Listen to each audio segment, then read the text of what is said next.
Trap చేసిండు. Blackmail చేస్తూ మేము ఫ్రెండ్స్లాగా ఉన్నప్పుడు దిగిన ఫొటోస్ బ్లాక్మెయిల్ చేస్తూ డబ్బు తీసుకున్నాడు అప్పుడు 1 year బ్యాక్. ఇప్పుడు మానసికంగా చాలా వేధిస్తుండు. ఇంకా మా ఇంట్లో వాళ్ళని చంపుతా, నిన్ను చంపుతా, బయటకు వస్తా అని నన్ను బెదిరిస్తుండు. ఇంకా చాలాసార్లు నన్ను రోడ్డు మీద కొట్టిండు. కాలేజ్ దగ్గరికి వచ్చి అక్కడ వచ్చి కొట్టిండు. ఇంకా ఇప్పటికీ చాలాసార్లు మా ఇంటి సైడ్ వచ్చి కూడా నన్ను చాలా కొట్టిండు. నేను ఏమన్నా అంటే నువ్వేమన్నా నోరు తెరిస్తే నేను చంపేస్తా చూడు, నేను ఈయన్నే అని చెప్పి నన్ను బ్లాక్మెయిల్ చేస్తుండు.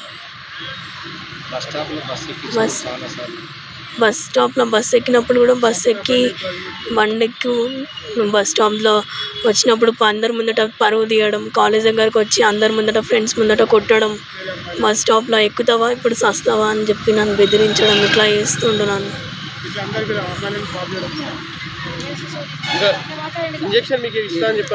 నీకు ఎయిడ్స్ ఇంజెక్షన్ ఇచ్చి నేను చంపేస్తా, లైఫ్ లాంగ్ ఇట్లనే బతకాలి నువ్వు అని చెప్పి నన్ను బ్లాక్మెయిల్ చేస్తుండు.